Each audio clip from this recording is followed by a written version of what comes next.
Hey, social media family, welcome back to another YouTube podcast episode. We're going to have a raw and uncut conversation about That's Scary.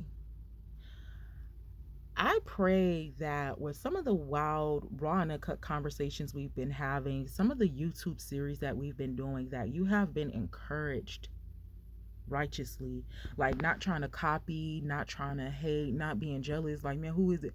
I pray that you are getting real wisdom from the content that we're producing. I was thinking the other day, man, and I was thinking for a long time where I didn't get no beauty rest. Sometimes when you're praying and you ask for information, it could just come to you randomly. It might take years to get that information. Reviewing some of the relationships I had, whether those were intimate relationships. My bad, y'all. I'm behind the scenes.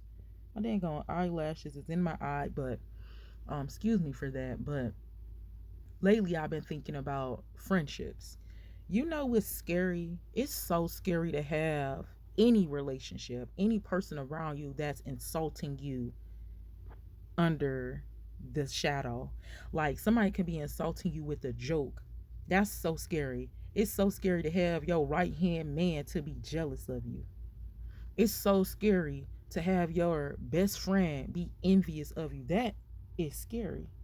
Because if you can be around me consciously, mind you, a lot of people wasn't even doing what I was doing. I was around people that was virgins. I was around people that was sober. I was around people that hadn't been introduced into nothing. And some of those people were my number one enemies. That's scary. That you're conscious. You can't even blame it on the leg. Blame it on the goose. Got you feeling loose. Blame it on the tron. Got you feeling. I'm blame it on. You can't even blame it on no alcohol. You can't even blame it on an external situation to why you hating. That's because it's in you. It's not on you. You don't even got nothing to blame it on. You just a hater. That's scary to have somebody like that in your corner. Because if you can consciously be doing the things that you're doing, insulting me the way that you're insulting me, disrespecting me in my face, hating on me in my face, praying on my downfall in my face, thinking I'm dumb because I'm still here. I haven't got my wake up call yet. I ain't understanding it yet. That's scary because what else would you do? Like, what have you already done behind my back? What have you already plotted? What is your future goals for me? Imagine being around a hater for 50 some years, your whole life. This person don't like you. Man, I was around a friend and it was just so much, bro. But the thing that caught me, that wasn't the first thing that caught me. One thing that did catch me is when the opportunity was given for this person to introduce themselves to me, to somebody else, like, hey, this my friend, hey, this my cousin, hey, this somebody I grew up with. The person was so stuck, they didn't even know how to introduce me. But behind the scenes, you calling me sister, and behind the scenes, you calling me friend. Behind the scenes, you calling me boo. I want y'all to be careful with these people in your life, because that's scary to have somebody around you like that. And then, like I said, with that person, it was a whole bunch of other stuff too. Like, the signs have already been there. How long were you going to sit in my face and be hating? How long were you going to sit in my face and be disrespectful? I had another friend.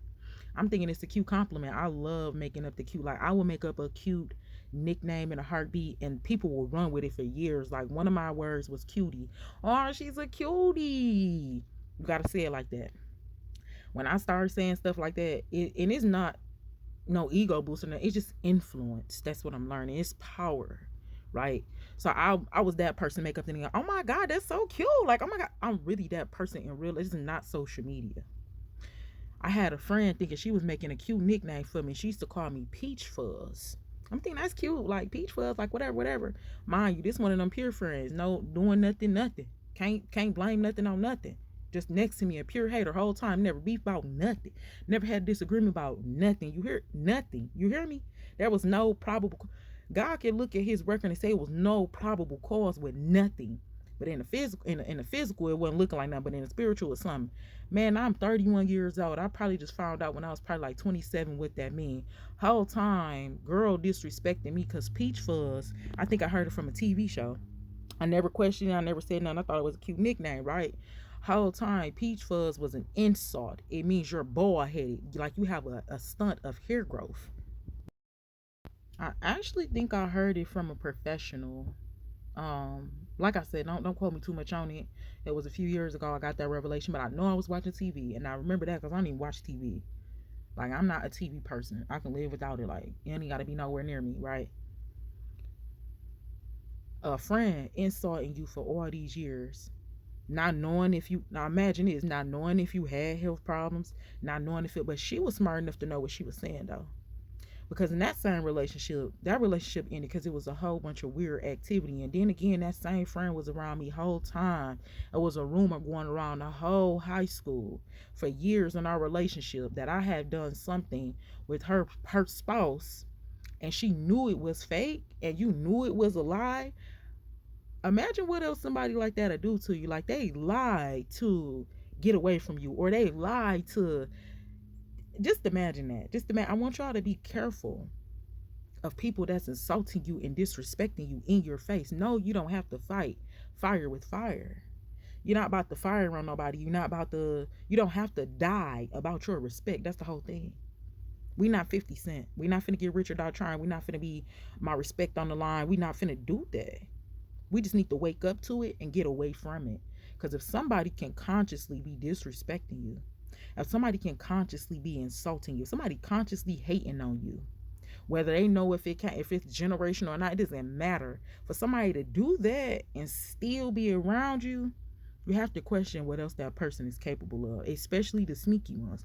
If you real quiet, or you just not, you gotta watch them people, because what else would you do? Like, what would you sneakingly do? You gotta watch the people that's conscious saying this person ain't never did nothing for me, this person da da da. If they're denying everything great about you and they know it's something great about you, you gotta watch that. You gotta watch that. You have to watch that. Get away from them people. I love you. God bless you. I encourage you to do your extended research. Don't be afraid of anything. Just keep praying, believing, and I will talk to you in the next podcast episode.